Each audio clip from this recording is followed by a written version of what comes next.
اعوذ باللہ من الشیطان الرجیم بسم اللہ الرحمن الرحیم وَإِذْ بَوَّأْنَا لِإِبْرَاهِيمَ مَكَانَ الْبَيْتِ أَلَّا تُشْرِكْ بِي شَيْئًا وَطَهِّرْ بَيْتِيَ لِلطَّائِفِينَ وَالْقَائِمِينَ وَالرُّكَّعِ السُّجُودِ۔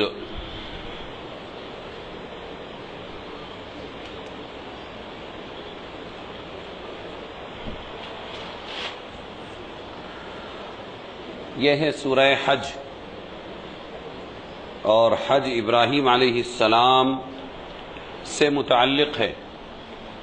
اور جب ہم نے بنایا، ٹھیک کر دیا، جب ہم نے ابراہیم کے لیے جگہ اس گھر کی یعنی مکان البیت، بیت اللہ کی جگہ ہم نے ٹھیک کر دی ابراہیم علیہ السلام کے لیے۔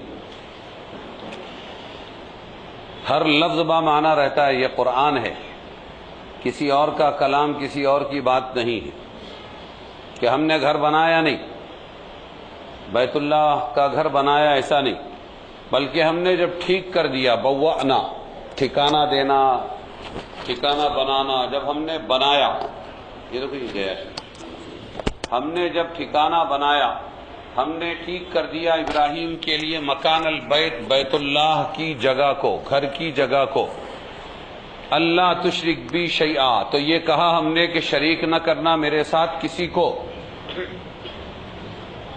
ادھر گھر بنایا، گھر کا بیت اللہ کا ٹھکانہ بنایا ان کے لیے، ٹھیک کر دیا، اور ساتھ میں فوراً کہا اللہ تشرک بی شیئا، کہ میرے ساتھ کسی کو شریک نہ ٹھہرانا، وطہر بیتی للطائفین، اور پاک کرنا میرے گھر کو، للطائفین، طواف کرنے والوں کے لیے، والقائمین، اور کھڑے رہنے والوں کے لیے، والرکعی، اور رکوع کرنے والوں کے لیے، والسجود، اور سجدہ کرنے والوں کے لیے گھر کو پاک کرنا۔ وَأَذِّن فِي النَّاسِ، اور اے ابراہیم پکار دے لوگوں میں حج کے واسطے، اذان دے، اعلان کر، پکار دے، اذن، اذن اعلان کرنا، مؤذن اعلان کرتا ہے، آؤ کامیابی کی طرف، آؤ نماز کی طرف۔ تو اے ابراہیم اذن فی الناس، لوگوں میں اعلان کرو حج کا، یاتوکا، یہ لوگ آئیں گے آپ کے پاس، رجالن، پیدل چل کر، وعلی کل ضامر یاتین من کل فج عمیق، اور ہر دبلے دبلے اونٹوں پر، راستوں پر چل کر، بہت دور دراز راستوں سے یہ لوگ حج کے لیے آئیں گے، لیشہدوا منافع لہم، تاکہ پہنچے یہ حاجی لوگ، تاکہ پہنچے منافع لہم، اپنے فائدے کی جگہوں پر، وَيَذْكُرُ اسْمَ اللَّهِ، اور اللہ کا نام پڑھیں، فی ایام معلومات، کئی دن جو معلوم ہے ان دنوں میں، عَلَى مَا رَزَقَهُمْ، ذبح پر جو چوپایوں اور مواشی کے، چوپایوں مواشی کے، یعنی مویشیوں پر نام پڑھے، عَلَى مَا رَزَقَهُمْ، جو اللہ تعالیٰ نے ان کو دیے ہیں، من بہیمۃ الانعام، فَكُلُوا مِنْهَا، سو کھاؤ اس میں سے، وَأَطْعِمُوا الْبَائِسَ الْفَقِيرَ، اور کھلاؤ برے حال کے محتاج کو، ثُمَّ لْيَقْضُوا تَفَثَهُمْ، پھر چاہیے کہ ختم کر دیں اپنا میل کچیل، تفس میل کچیل، یہ حاجی لوگ حج کے بعد بہت میلے ہو جاتے ہیں، کپڑے بھی بدن بھی، تو میل کچیل دور کر دیں، وَلْيُوفُوا نُذُورَهُمْ، اور پوری کر دیں اپنی منتیں، اپنی منتیں، جو منت مان کے آئے ہیں تو وہ بھی پوری کریں، وَلْيَطَّوَّفُوا، اور چاہیے کہ یہ طواف کریں، بِالْبَيْتِ الْعَتِيقِ، اس قدیم گھر کا، یعنی بیت اللہ کا طواف کرے۔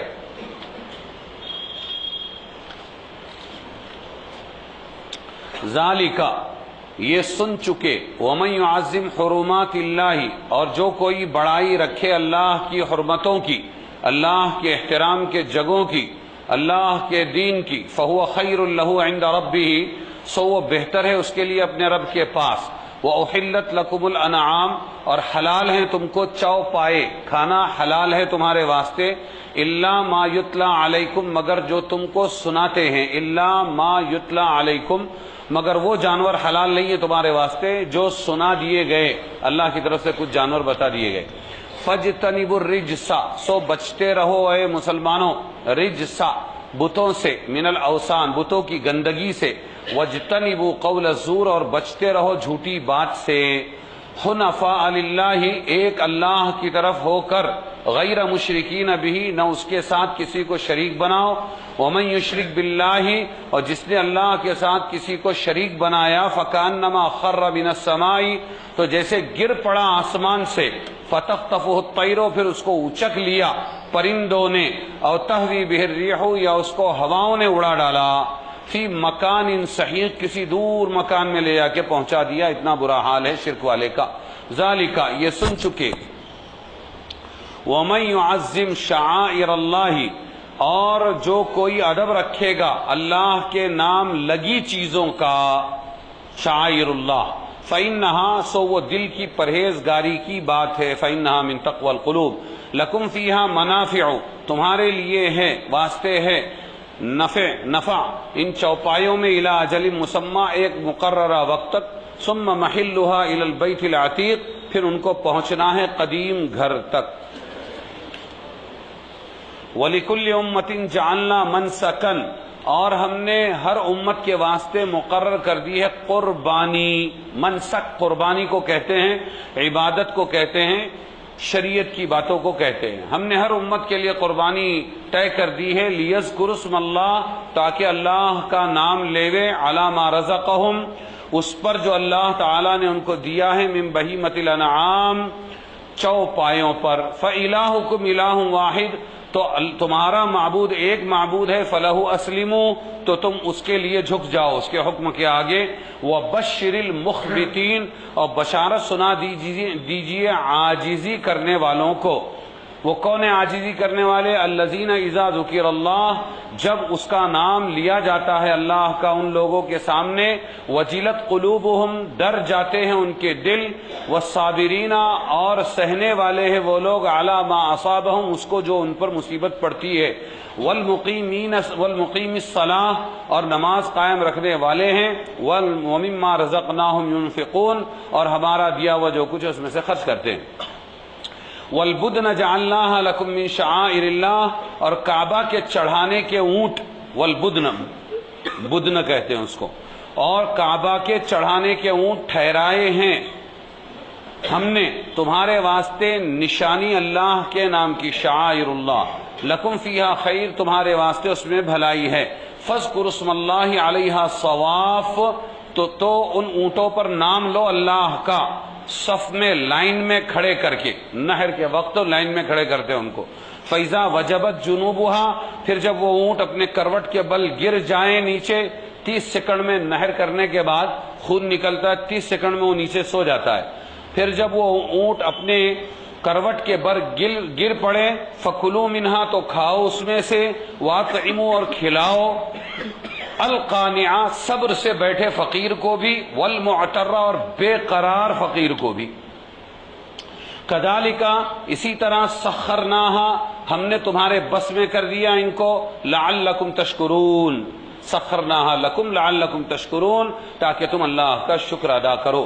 لن ینال اللہ لحومها، نہ اللہ تعالیٰ کو ان کا گوشت پہنچتا ہے قربانی کے جانوروں کا، ولا دماؤها، اور نہ ان کا خون پہنچتا ہے اللہ کو، ولکن ینالہ التقوی منکم، لیکن اللہ کو تمہارے دل کا ادب پہنچتا ہے۔ تقوی کا بہت اچھا ترجمہ کیا کہ تمہارے دل کا ادب پہنچتا ہے۔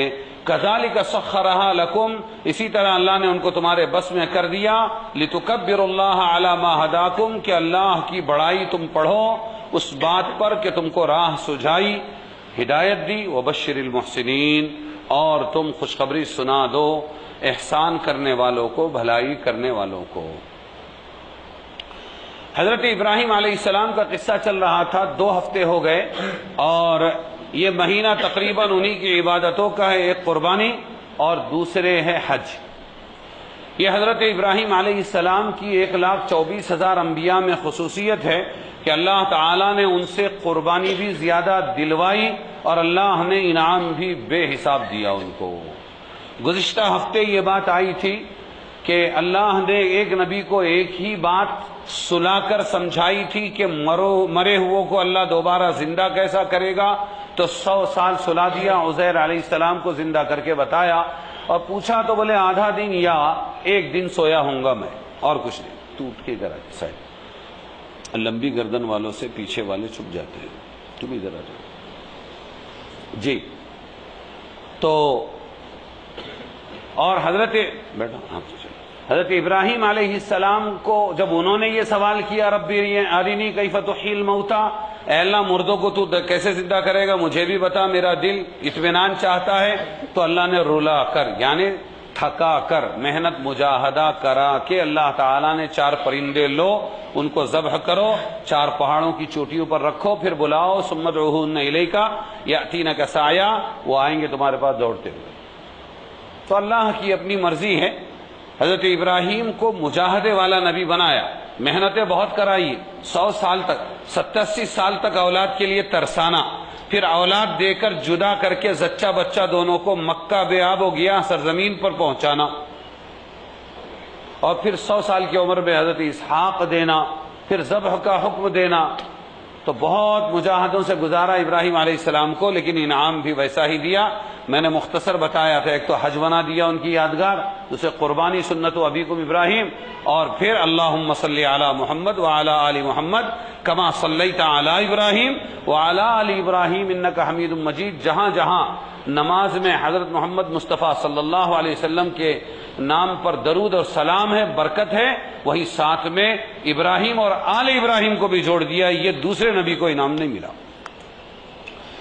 تو یہ طے ہوا تھا کہ انشاءاللہ یہ ہمارے بقرہ عید سے پہلے پہلے جتنے ہم کو 3 یا 4 ہفتے ملیں گے اس میں ان کا تذکرہ ہوگا. تو اب تک ان کا وہ تذکرہ آیا. اب ایک اہم عبادت ہے حج، اس کے بارے میں اللہ تعالیٰ فرما رہے ہیں کہ ہم نے ابراہیم کے لیے ٹھیک کر دیا بیت اللہ کی جگہ کو. یہ خود بتا رہا ہے کہ ٹھیک کر دیا بیت اللہ کی جگہ کو. اس کا مطلب کیا ہے؟ بوا کا مطلب ہوتا ہے کسی کو ٹھکانہ دینا، رہنے کا مکان دینا. معلوم ہوا کہ وہاں بیت اللہ پہلے سے تھا.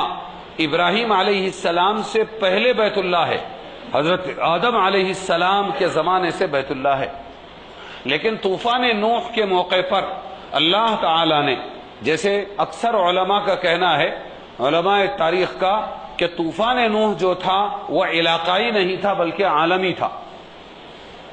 تو جب عالم میں آیا تو وہاں پر بھی آیا، تو اللہ تعالیٰ نے بیت اللہ کو اس کے نشانات مٹا دیے اور اس کی جو نیو ہے، نیو پلنتھ، اس پلنتھ کو باقی رکھا حفاظت کے ساتھ ابراہیم کے لیے. تو یہ مطلب ہے کہ بیت اللہ مکان البیت، بیت اللہ پہلے سے تھا لیکن بیت اللہ کی نشانی تھی، اس کی بنیاد تھی. اب اس کو ٹھیک کر دیا نے ابراہیم سے، ہم نے وہ مکان بنوا لیا. یہ مطلب.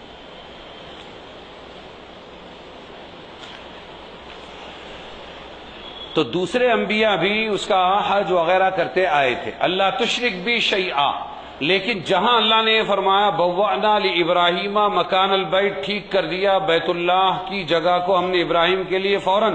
اللہ تشرک بھی شیئا وطہر بیتیا، میرے ساتھ کسی کو شریک نہ کرنا.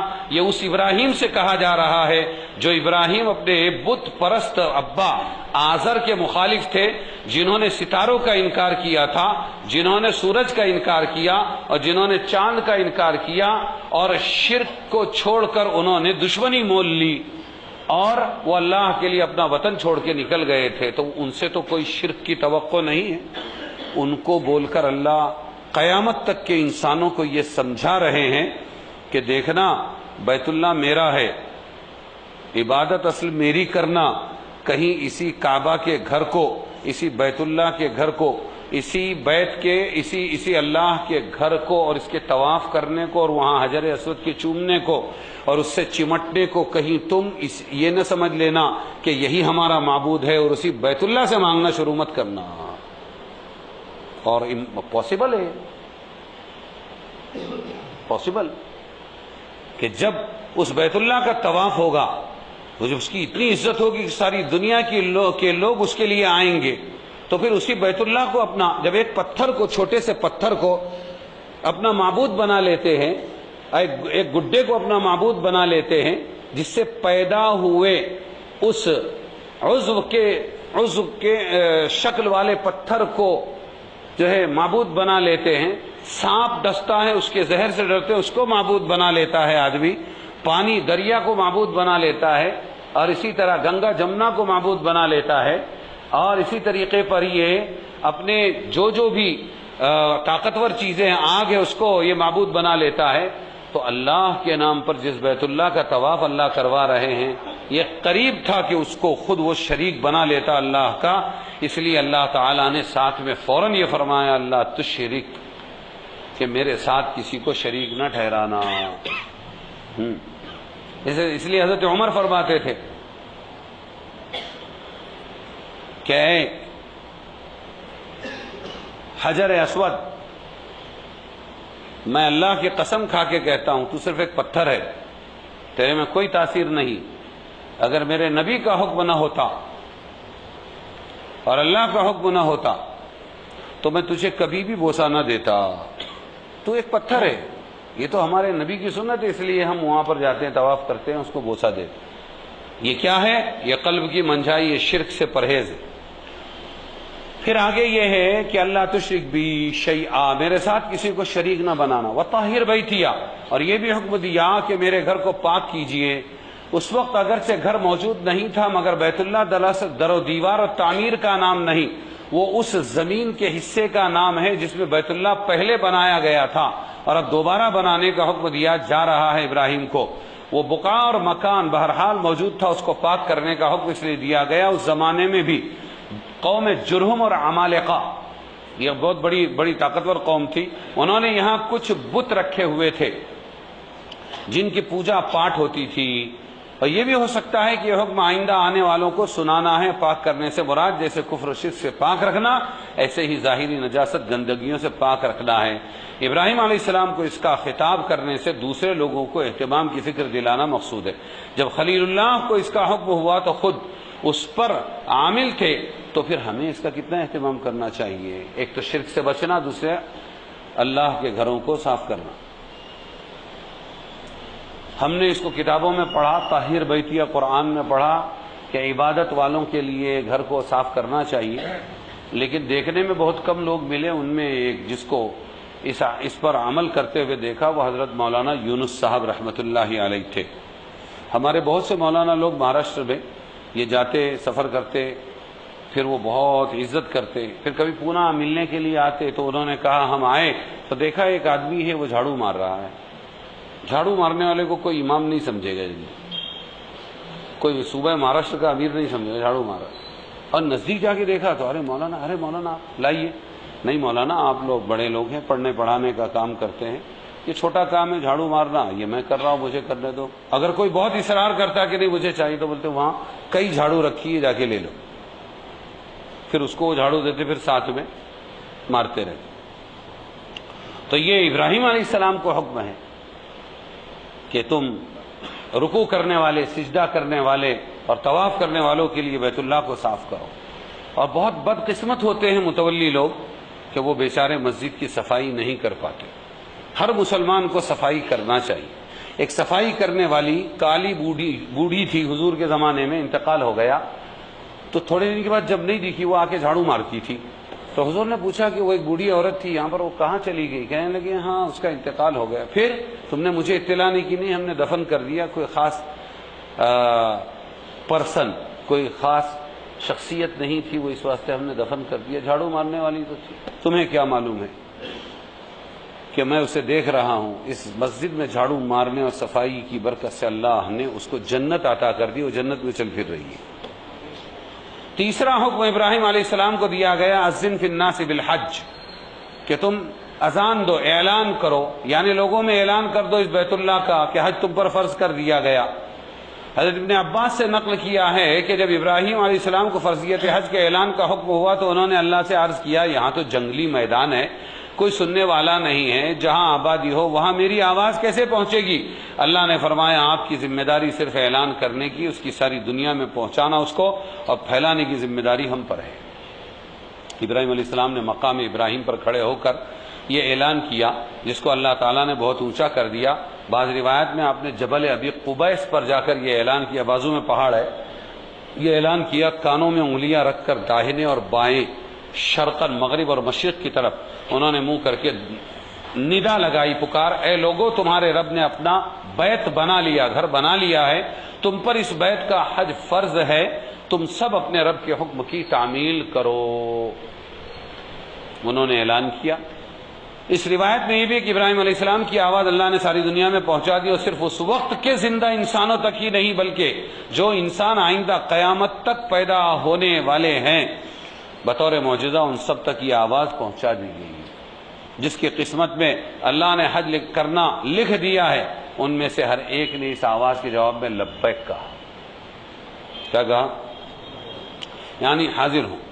حضرت ابن عباس نے فرمایا کہ آج جو تلبیہ میں کہتا ہے حاجی لبیک اللہم لبیک لبیک لا شریک لک لبیک ان الحمد والنعمت لک والملک لا شریک لک، تو یہ تلبیہ ہے. تو اس میں لبیک یعنی حاضر ہوں، حاضر ہوں. یہ جو تلبیہ آج حاجی کہتا ہے اس کی اصل بنیاد یہی ندائے ابراہیم ہے اور اس کا جواب دیتا ہے. وہ سوال تھا اور یہ جواب. اللہ فرماتے ہیں پیدل بھی آئیں گے لوگ، چنانچہ ہے بہت سے وہاں قریب کے لوگ پیدل جاتے ہیں. کچھ لوگوں نے زندگی میں پیدل کیا، کچھ لوگ سائیکلوں پہ پہنچ جاتے ہیں آج بھی، اور کچھ لوگ ایسے ہیں کہ اونٹوں پر آئیں گے اور چلتے چلتے بہت لمبے سفر کی وجہ سے اونٹ دبلا ہو جائے گا. یاتوکا رجالا وعلی کل ضامر یاتین من کل فج عمیق، دور دراز علاقوں سے یہ آئیں گے. چنانچہ پہنچ رہے ہیں الحمدللہ.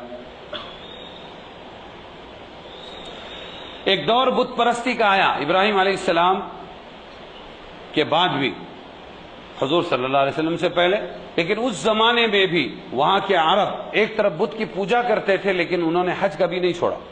وہ حج برابر کرتے تھے. اس میں بھی عرب کے باشندے بت پرستی کے باوجود حج کے ارکان پابندی سے کرتے تھے جو حضرت ابراہیم سے چلے آ رہے ہیں. اچھا یہ حج کیوں دیا اللہ نے؟ قرآن میں کہتا ہے اللہ لیشہدوا منافع لہم، یعنی ان کی یہ حاضری دور دراز سفر طے کر کے اپنے ہی منافع کے لیے. قرآن میں منافع کو صیغہ نکرہ کے ساتھ لا کر بتایا. دین کا نفع بھی ہے حاجی کے لیے اور دنیا کا نفع بھی ہے. حج کے سفر پر عموماً بڑی رقم خرچ ہوتی اور بعض لوگ ساری عمر کی کمائی کو جمع کر کے لا کر خرچ کرتے ہیں، ایک ساتھ خرچ کر دیتے ہیں. لیکن ساری دنیا کی تاریخ میں ایک واقعہ ایسا نہیں کہ حج کے وجہ سے کوئی کنگال ہوا. بیٹی کی شادیوں میں خرچ کر کے کنگال ہوا، پراپرٹیاں بنانے میں کنگال ہوا، گھر کے بنانے میں کنگال ہوا، عیاشیوں میں کنگال ہوا، یہ تو ملے گا. لیکن حاجی حج کرنے کی وجہ سے کنگال ہوا ایسا کوئی واقعہ پوری دنیا میں نہیں ہے. اللہ تعالیٰ نے سفر حج و عمرہ میں یہ خصوصیت بھی رکھی ہے کہ اس سے کوئی دنیاوی فقر و فاقے میں مبتلا نہیں ہوتا، بلکہ بعض روایت میں کہ حج و عمرے میں خرچ کرنا افلاس اور محتاجی کو دور کر دیتا ہے. حج کرو مالدار بنو. جی غور کیا جائے تو اس کا بھی مشاہدہ عموماً پایا جائے گا. حج کے دینی منافع تو بہت ہیں، ان میں سے ایک یہی کچھ کم نہیں. ابو ہریرہ رضی اللہ عنہ کی روایت ہے کہ رسول اللہ صلی اللہ علیہ وسلم نے فرمایا جس شخص نے اللہ کے لیے حج کیا اور اس میں بے حیائی کی باتوں سے گناہ کے کاموں سے بچتا رہا تو وہ حج کر کے کیسا لوٹتا ہے؟ جیسے ماں کے پیٹ سے پیدا ہونے والا بچہ گناہوں سے معصوم، ایسے ہی حاجی بھی گناہوں سے معصوم. اللہ بلاتا ہی ہے معاف کرنے کے لیے. اس لیے عرفات میں پہنچنے کے بعد یہ شک کرنا کہ پتہ نہیں اللہ معاف کرے گا کہ نہیں، میرے گناہ معاف ہوں گے کہ نہیں، یہ اللہ کو ناپسند ہے. وہاں تو یقین ہونا چاہیے اگر تجھے معاف نہیں کرنا ہوتا تو اللہ عرفات میں بلاتا ہی نہیں. تو معاف ہو جاتے ہیں. یہ معمولی نفع ہے. زندگی بھر کے گناہ معاف، کتنا بڑا نفع ہے.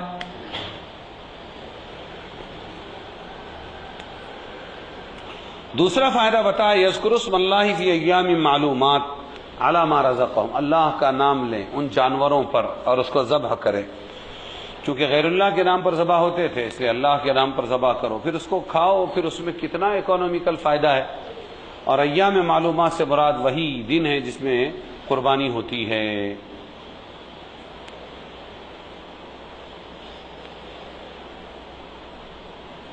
پھر اس کے بعد اللہ فرماتے ہیں ثم لیقضوا تفثہم، اپنا میل جو کچھ لگا ہے 4-5 دن میں کپڑوں میں اور بدن، پھر وہ تمام کے تمام نکال دے وے، دھو ڈالے، غسل کرے. تفث کے لغوی معنی میل کچیل کے ہیں جو انسان کے بدن پر جمع ہوتا ہے حالت احرام میں. پھر اس کے بعد بالوں کا مونڈنا، کاٹنا، اور اسی طرح نوچنا، اسی طرح ناخن تراشنا، خوشبو لگانا، یہ سب چیزیں اس وقت حرام ہو جاتی ہیں، اور حج کے بعد پھر یہ سب چیزیں جائز ہو جاتی ہے۔ تو اللہ فرما رہے ہیں پاک صاف ہو جاؤ، صفائی کرو۔ افعال حج میں ترتیب ضروری ہے، ایک کے بعد ایک کام کرنا۔ جیسے 10 تاریخ کو پہلے عرفات جانا، مینا میں رکنا، وہاں سے عرفات جانا، عرفات سے پھر مینا مزدلفہ میں آنا، مزدلفہ سے پھر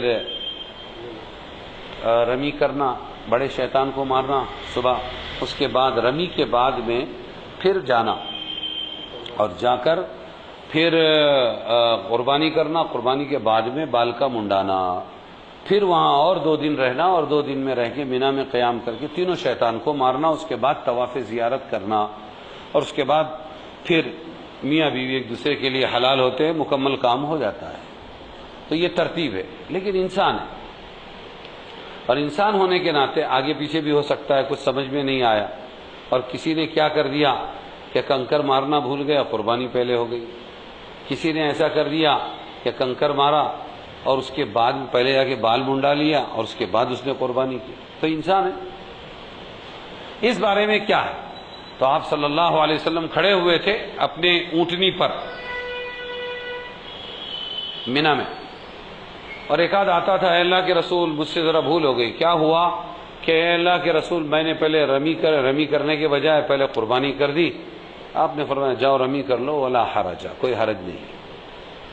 پھر اس کے بعد ایسا ہوا کہ کوئی آیا اور اس نے کہا کہ اے اللہ کے رسول مجھ سے غلطی ہو گئی، میں نے پہلے حلق کرا لیا، بال منڈا لیا، اور اس کے بعد اب میرے قربانی باقی ہے۔ فرمایا جاؤ کر لو، افعل ولا حرج، کوئی حرج نہیں۔